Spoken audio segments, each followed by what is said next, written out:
ఓం శ్రీ అరుణాచలేశ్వరాయ నమః. గ్రంథం పేరు కపాలమోక్షం. ఒక ఆత్మయోగి ఆత్మకథ. గ్రంథ రచయిత పరమహంస. అధ్యాయం 67, 4వ భాగంలోని ముఖ్య అంశాలు. బ్రహ్మాండ చక్రమే కృష్ణవిలం. బ్రహ్మాండ చక్ర అనుభవ దర్శనం. నాకు మరియు నా జిజ్ఞాసికి వచ్చిన సుదర్శన చక్రాలు. నాకు వచ్చిన పాంచజన్య గణపతి మహాశంఖాలు. ఇదిగో కృష్ణబిలం. బ్రహ్మాండ చక్ర దర్శన అనుభవం. ఈరోజు నాకు ధ్యానమునందు నా ఏకముఖ కపాలం యొక్క బ్రహ్మరంధ్రం అతి సూక్ష్మాతి సూక్ష్మంగా దర్శనం అయ్యింది. ఇందులో పిసరంత పరిమాణంలో ఏదో ఒక అగ్నిశిఖ ఉన్నట్లుగా లీలగా కనిపించింది. ఈ అగ్నిశిఖ చాలా స్పష్టంగా పెద్దదిగా జూమ్ చేసినట్లుగా కనిపించింది. ఈ అగ్నిశిఖ యందు అతి సూక్ష్మంగా ఏదో చక్రం తిరుగుతున్నట్లుగా, అది కూడా వలయాకారంగా ఏదో ఒక భూచక్రం వెలిగిస్తే ఎలా తిరుగుతుందో అలా తిరుగుతున్నట్లుగా నాకు అనిపించింది. అది కూడా చాలా స్పష్టంగా, ఎవరి ప్రమేయం లేకుండా, ఎవరితోనూ సంబంధం లేకుండా ఈ చక్రం సుడులు తిరుగుతూ తన చుట్టూ ఉన్న ధృవతారలు వంటి నిప్పు కణికలను తనలోనికి కలుపుకోవటం కనిపించసాగింది. అది కూడా బ్రహ్మ తేజస్సు, బ్రహ్మ వెలుగులతో. ఈ చక్రమునకు ఒక వలయం ఉన్నట్లుగా, ఈ కవచమునకు సుమారుగా 50 దాకా ఆకులు ఉన్నట్లుగా, ఈ ఆకుల యందు ఏవో దృశ్యాలు కదలాడుతూ ఉన్నట్లుగా కనపడింది. అనగా రామాయణం, మహాభారత దృశ్యాలు ఈ చక్రం ఆకుల మీద సత్య, త్రేత, ద్వాపర, కలియుగములలో జరిగే అన్ని రకాల సంఘటనా దృశ్యాలు ఉన్నట్లుగా లీలగా కనిపిస్తూ ఉండగానే నాకు ధ్యానభంగం అయ్యింది. మనకి కపాలమోక్ష స్థితి ప్రారంభమైందని గుర్తుగా మన మధ్య మాడు ప్రాంతంలో, అనగా బ్రహ్మరంధ్రం ప్రాంతంలో ఒక వెలుగుతూ తిరుగుతూ భూచక్రం దర్శనమిస్తూ, ఇది కూడా దీపావళికి వెలిగించే భూచక్రంలాగా తిరుగుతూ ఉంటూ, నిజానికి దీపావళి భూచక్రం వెలుగులను బయటికి విరజిమ్ముతూ ఉంటే, మన బ్రహ్మరంధ్రం వద్ద ఉన్న భూచక్రం ఒక జ్యోతిలాగా ఉండి గుండ్రంగా తిరుగుతూ తన చుట్టూ ఉన్న రేణువులాంటి కాంతి రేణువులను తనలోకి ఇముడ్చుకుంటున్నట్లుగా మనకి దర్శనమిస్తూ, అనగా అచ్చంగా బ్లాక్ హోల్ యానిమేషన్ లాగా అన్నమాట. వీటిని చూసే మన పూర్వీక మహర్షులు బ్రహ్మచక్రం లేదా బ్రహ్మాండ చక్రం లేదా సుదర్శన చక్రం లేదా కృష్ణ చక్రం అని పిలవటం జరిగింది అని యోగశాస్త్రాలు చదివినప్పుడు మాకు అర్థమైంది. వేదాంతులు దీనిని బ్రహ్మచక్రం అని పిలిస్తే, మన శాస్త్రవేత్తలు దీనిని కృష్ణబిలం లేదా బ్లాక్ హోల్ అన్నారు. నాకు మరియు నా జిజ్ఞాసికి వచ్చిన సుదర్శన చక్రాలు. నాకు కలిగిన ఈ ధ్యానానుభవం నిజమని చెప్పడానికి మాకు ఋషికేశ్ క్షేత్రం నుంచి నిజ సుదర్శన చక్రం వచ్చింది. దీని ప్రత్యేకత ఏమిటంటే, ఈ చక్రం మీద బంగారు పూత ఉన్నది. కారణం ఏమిటంటే, నిజశాల గ్రామాలలో 1 గ్రామ్ బంగారం ఉంటుంది.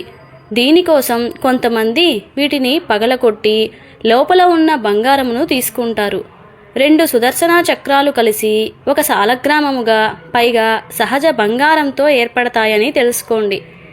ఇది వచ్చిన రోజు నుంచి నాకు విచిత్రంగా ఆగని ఎక్కిళ్ళు వచ్చినాయి. ఎన్ని చేసినా ఏం చేసినా నాకున్న ఎక్కిళ్ళు తగ్గలేదు. నాకు ఆశ్చర్యం వేసింది.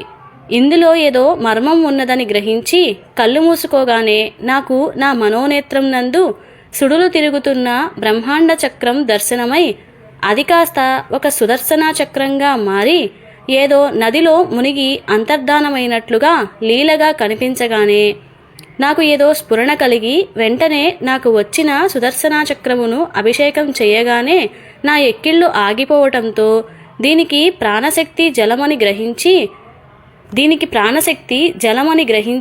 నిత్య అభిషేకం చేయటం ఆరంభించినాను. కొన్ని రోజులకి నాకు ధ్యానమునందు సుడులు తిరుగుతున్న నేను పూజించే సుదర్శన చక్రం కనపడింది. ఇది అచ్చంగా బ్రహ్మాండ చక్రంలాగా తిరుగుతోందని నేను అనుకునే లోపల, నేను పూజించే సకల దైవాల దైవిక వస్తువులు వరుసగా ఇందులో పడి లయం అవుతున్నట్లుగా విచిత్రంగా కనపడేసరికి అంటే విశ్వ బ్రహ్మాండ చక్రమే ఈ సుదర్శన చక్రం అనుకునే లోపున నాకు ధ్యానభంగమైంది. దానితో మాకు శాశ్వత మరణం ఇవ్వడానికి ఇది వచ్చిందని తెలియగానే దీని మీద మరింత శ్రద్ధ, భక్తి, విశ్వాసాలు మరింతగా పెరిగినాయి. ఆ తరువాత కొన్ని రోజులకి ఒక చిన్న సందేహం నాకు వచ్చింది. అది ఏంటంటే, ఎక్కడో ఆకాశంలో ఉండే బ్రహ్మాండ చక్రానికి అలాగే నా దగ్గర ఉన్న సుదర్శన చక్రానికి ఎలా అనుసంధానం అవుతున్నాయని అనిపించింది. నేను కాస్త పుస్తక గ్రంథాలు చదివినా కూడా ఒక పట్టాన నాకు అర్థం కాలేదు.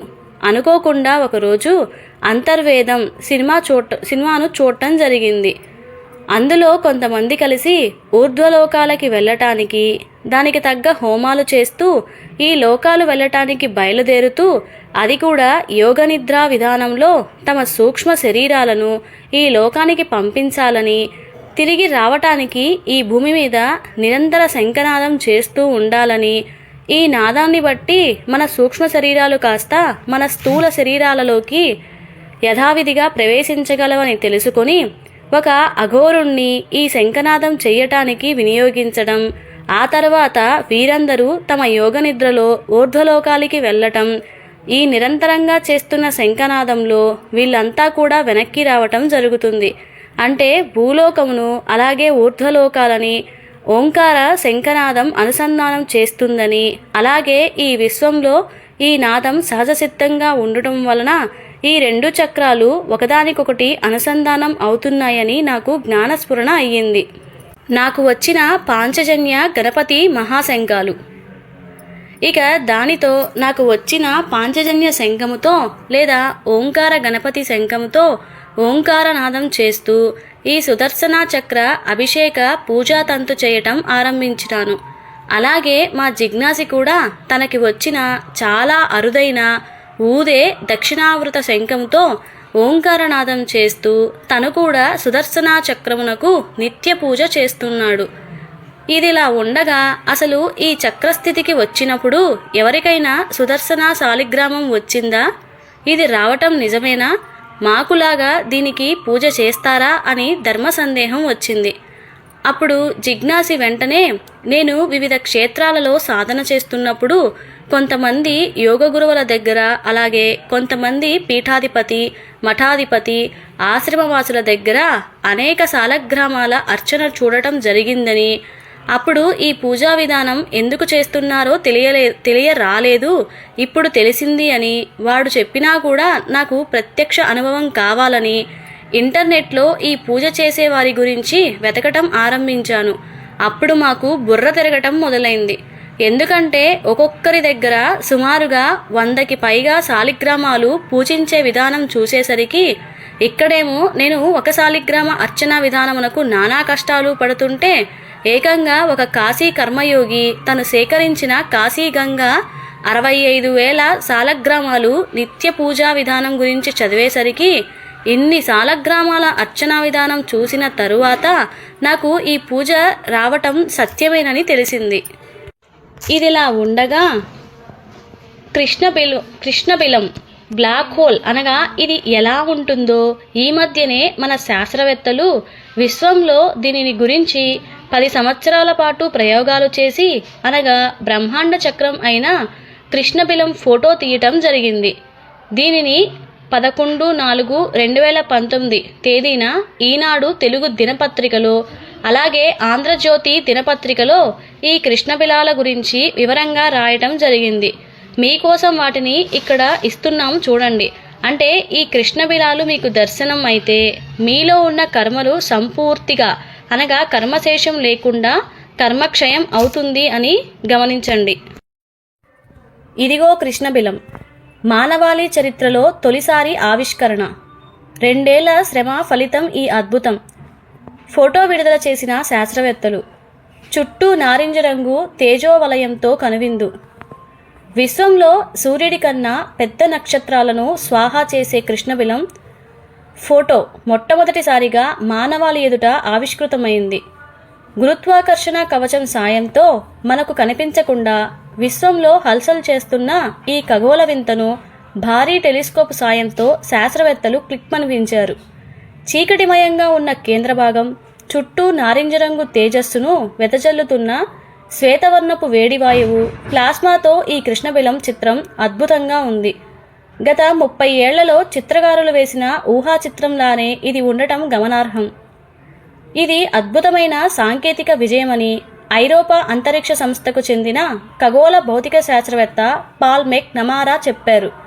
Brussels, Shanghai, Tokyo, Washington, Santiago, Taipei ఏకకాలంలో శాస్త్రవేత్తలు విలేకరుల సమావేశం పెట్టి ఈ చిత్రం గురించి వివరించారు. ఏమిటి కృష్ణబిలం? కృష్ణబిలాలు విశ్వవ్యాప్తంగా ఉన్నాయి. బిలాలుగా పేర్కొంటున్నప్పటికీ నిజానికి అవి ఖాళీలు ఉండవు. వాటిలో భారీ మొత్తంలో పదార్థం ఒక చిన్న ప్రదేశంలోకి కుంచుకుపోయి ఉంటుంది. ఫలితంగా ఈ ఖగోళ వస్తువుకు అపరిమిత గురుత్వాకర్షణ శక్తి ఉంటుంది. వాటి నుంచి కాంతిపుంజం కూడా తప్పించుకోలేదు. కృష్ణబిలం వెలుపలి అంచును ఈవెంట్ హోరైజన్గా పేర్కొంటారు. అక్కడికి చేరిన ఏది కూడా తిరిగి రావటం ఉండదు. అదృశ్యంగా ఉండే ఈ చీకటి నక్షత్రాలు 18వ శతాబ్దం నుంచే శాస్త్రవేత్తల్లో కుతూహలాన్ని రేకెత్తిస్తున్నాయి. కొన్ని దశాబ్దాలుగా వీటిపై పరోక్ష ఆధారాలే లభించాయి. ఇవి ఎన్నడూ టెలిస్కోప్ కంటికి చిక్కలేదు. అందువల్ల ఫోటోలు సాధ్యం కాలేదు. బ్లాక్ హోల్ పేరును 1960లో అమెరికా భౌతిక శాస్త్రవేత్త జాన్ ఆర్చిబాల్డ్ వీలర్ పెట్టారు. ఎలా క్లిక్ అనిపించారు? ఈ హెచ్టీని 2017 ఏప్రిల్లో అనేక రోజుల తరబడి సాజిటేరియస్ ఏ M87 అనే నక్షత్ర మండలంలోని కృష్ణబిలంపైకి శాస్త్రవేత్తలు కేంద్రీకరించారు. శీతాకాలంలో తలెత్తిన ప్రతికూల వాతావరణ పరిస్థితుల కారణంగా దక్షిణ ధృవ టెలిస్కోప్ నుంచి డేటా సేకరణ వెంటనే సాధ్యపడదు. అందువల్ల 6 నెలల పాటు వేచి చూడాల్సి వచ్చింది. అంతిమంగా 2017 డిసెంబర్ 23న డేటా అందింది. ఈహెచ్టీ నుంచి వచ్చిన డేటాను Massachusetts Institute of Technology, Max Planck Institute for Radio ఆస్ట్రోనమీకి చెందిన శాస్త్రవేత్తలు 8 నెలల పాటు కష్టపడి కుదించారు. విశ్వం మొత్తం విద్యుదయస్కాంత ధ్వనితో నిండి ఉంటుంది. భారీ డేటా నుంచి M87లోని అస్పష్ట సంకేతాలను ఒడిసి పట్టగలమా అన్న దానిపై నమ్మకం లేదు.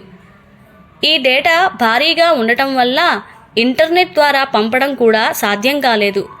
అందువల్ల దాన్ని వందలాది హార్డ్ డిస్క్లలో నిల్వ చేసి సెంట్రల్ ప్రాసెసింగ్ కేంద్రానికి తరలించారు. డేటాను కుదించి ఒక పూర్తి స్థాయి చిత్రంగా మలచటానికి మరో 1 ఏడాది పట్టింది. అంతిమంగా M87లోని కృష్ణబిలం చిత్రం స్పష్టంగా ఆవిష్కృతమైంది. సాజిటేరియస్ ఏ చాలా క్రియాశీలంగా ఉంది. అందువల్ల స్పష్టమైన చిత్రం దొరకలేదు. ఖచ్చితత్వాన్ని నిర్ధారించుకోవడానికి 4 భిన్న బృందాలతో 4 సార్లు పరిశీలన చేయించారు. ప్రతిసారి ఇదే చిత్రం రావటంతో దీన్ని తాజాగా వెలువరించారు. M87 మనకు 5 కోట్ల కాంతి సంవత్సరాల దూరంలో ఉంది. దీనితో పోలిస్తే సాజిటేరియస్ ఏ భూమికి కేవలం 26,000 కాంతి సంవత్సరాల దూరంలోనే ఉంది. M87 నక్షత్ర మండలంలోని కృష్ణబిలాన్ని ఫోటో తీయడం అంటే చంద్రుడి మీదున్న ఒక చిన్న గులకరాయిని క్లిక్ మనిపించడంతో సమానం. కృష్ణబిలంలో ద్రవ్యరాశి ఎంత ఎక్కువగా ఉంటే అది అంత పెద్దగా ఉంటుంది. తాజాగా తీసిన M87లోని కృష్ణబిలం వెడల్పు 40 బిలియన్ కిలోమీటర్లు. భూమితో పోలిస్తే ఇది 30 లక్షల రెట్లు ఎక్కువ. సూర్యుడితో పోలిస్తే దీని ద్రవ్యరాశి 650 కోట్ల రెట్లు అధికం. భారీ టెలిస్కోపు. కృష్ణబిలాన్ని చిత్రీకరించడం ఒక టెలిస్కోప్ వల్ల అయ్యే పని కాదు. అందువల్ల హార్వర్డ్ స్మిత్సోనియన్ సెంటర్ ఫర్ ఆస్ట్రోఫిజిక్స్కు చెందిన శాస్త్రవేత్త ప్రొఫెసర్ షెపర్డ్ డోలమెన్ నేతృత్వంలో ఒక ప్రాజెక్టు ప్రారంభమైంది. ఒక భారీ టెలిస్కోపును నిర్మిస్తే స్వీయ బరువు కారణంగా అది కుప్పకూలుతుందని అంచనా వేశారు.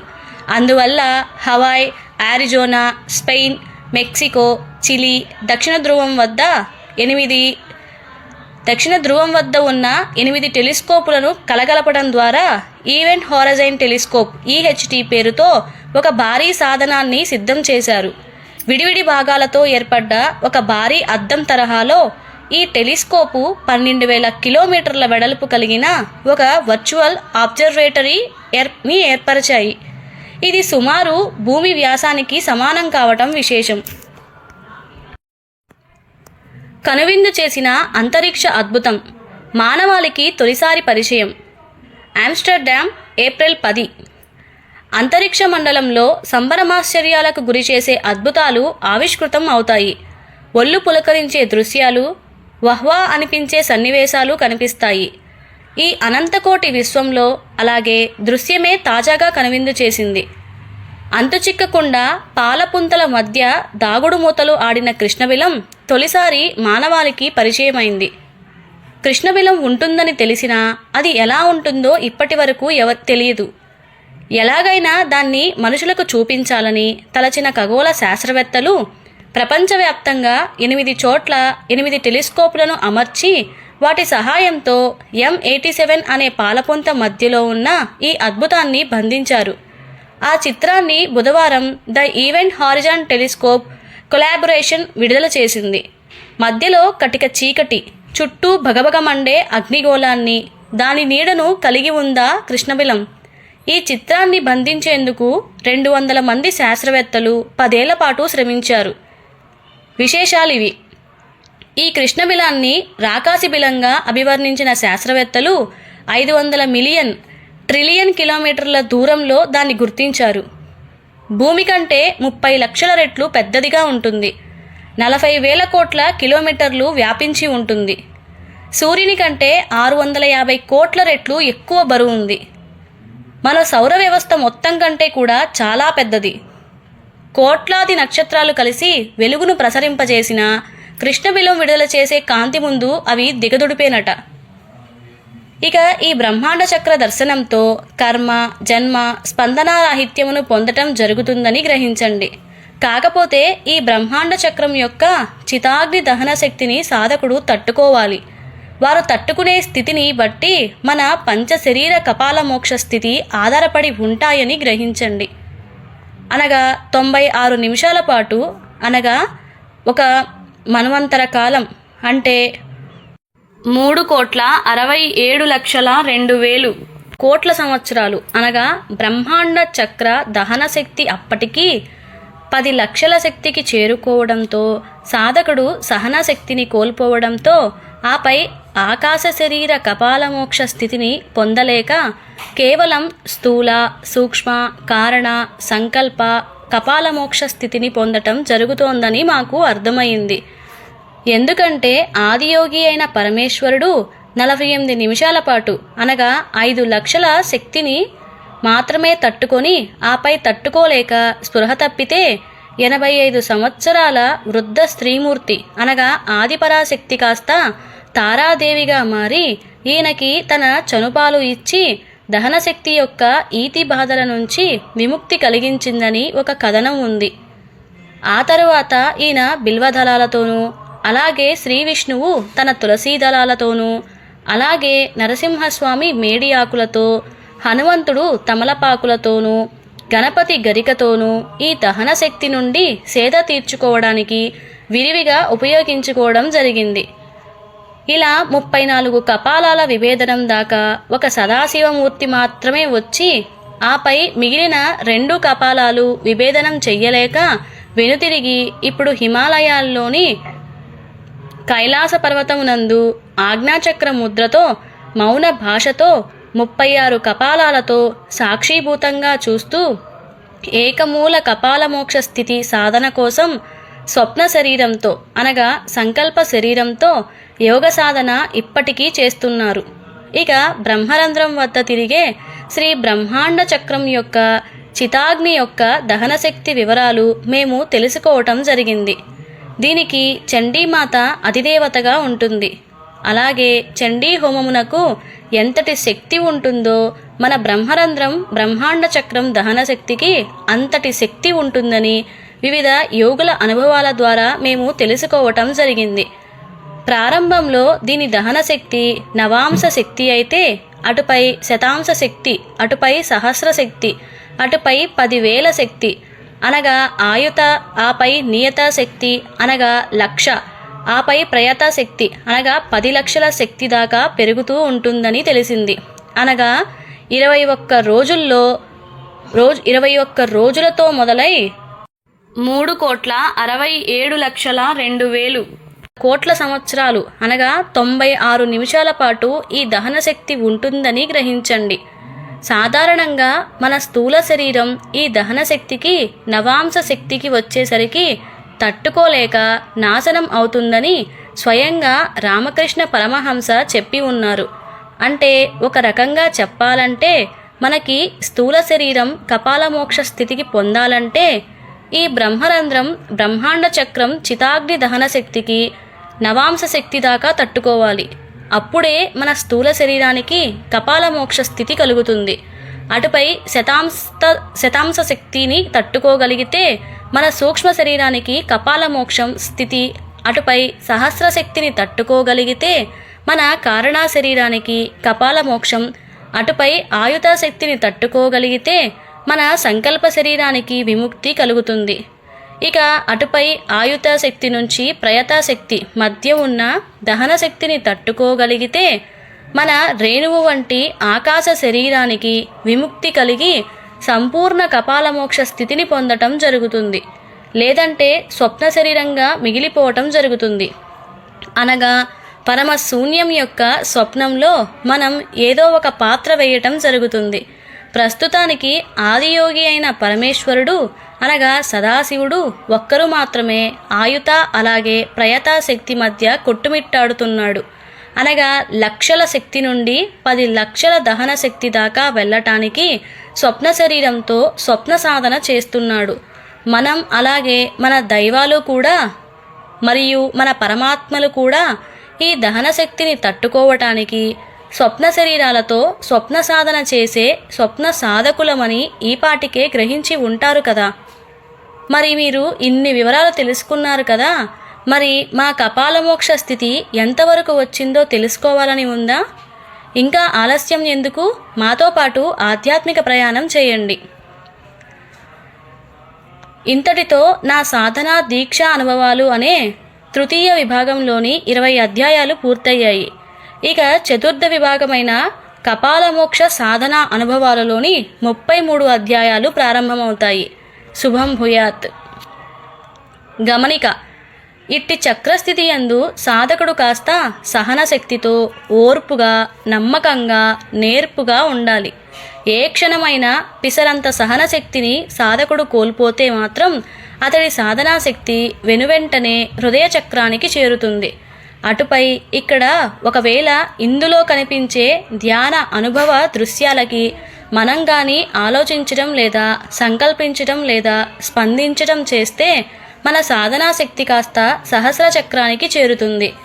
ఇందులో మనం అహమునకు గురైతే మన సాధనా శక్తి కాస్త ఆజ్ఞా చక్రానికి చేరుతుంది. ఇందులో జీవ లేదా గురుమాయలకి గురైతే మన సాధనా శక్తి కాస్త విశుద్ధ చక్రానికి చేరుతుంది. ఇందులో ఉన్న జ్ఞానమాయకి గురైతే మన సాధనా శక్తి కాస్త అనాహత చక్రానికి చేరుతుంది. ఇందులో ఉండే మృత్యు భయానికి గురైతే మన సాధనా శక్తి కాస్త మణిపూరక చక్రానికి చేరుతుంది. ఇందులో ఉండే త్రిగుణాలకి గురైతే మన సాధనా శక్తి కాస్త